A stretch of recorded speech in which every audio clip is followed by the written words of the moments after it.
কিংবা বড়, শক্ত কিংবা কঠিন, আমাদের প্রোগ্রাম আমরা দিতেই থাকবো। গণতান্ত্রিক কর্মসূচি, কোনো হানাহানি নাই, কিন্তু এই সরকার নিয়মতান্ত্রিক, গণতান্ত্রিক, আমাদের সাংবিধানিক অধিকার মিছিল করার, অবস্থান করার, কথা বলার যে অধিকার, সে অধিকারকে সরকার ছিনতাই করেছে।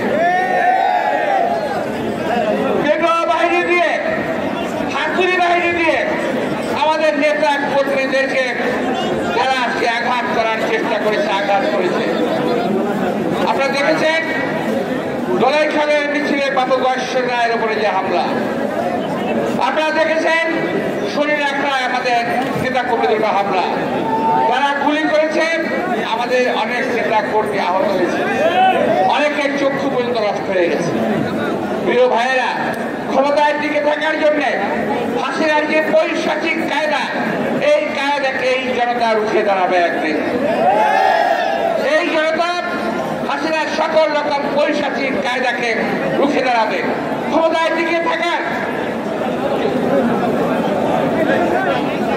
ক্ষমতায় টিকে থাকার জন্য হাসিনা শেখ হাসিনা যে প্রয়াস দিয়েছে, উনি নাকি শুনলাম 15ই নভেম্বর তফসিল ঘোষণা করবেন।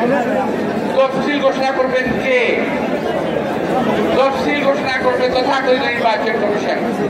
যে নির্বাচন কমিশন আমরা মানি না, যে নির্বাচন কমিশন এই ঋষিরাতের ভোটের সরকারের নির্বাচিত কমিশন।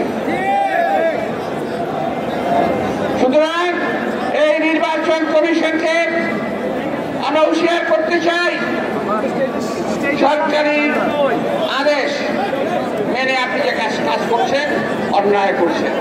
মনে রাখবেন, নিশিরাতে অবৈধ সরকার আপনাদের নিয়োগ করেছে, আপনারা নিয়োগপ্রাপ্ত কর্মচারী আওয়ামী লীগের, কিন্তু এই দেশের জনগণের নিয়োগপ্রাপ্ত কর্মচারী আপনারা নন। আপনাদের সাংবিধানিক অধিকার নাই নির্বাচন করার। আমরা সেই নির্বাচনকে অবশ্যই প্রতিহত করব।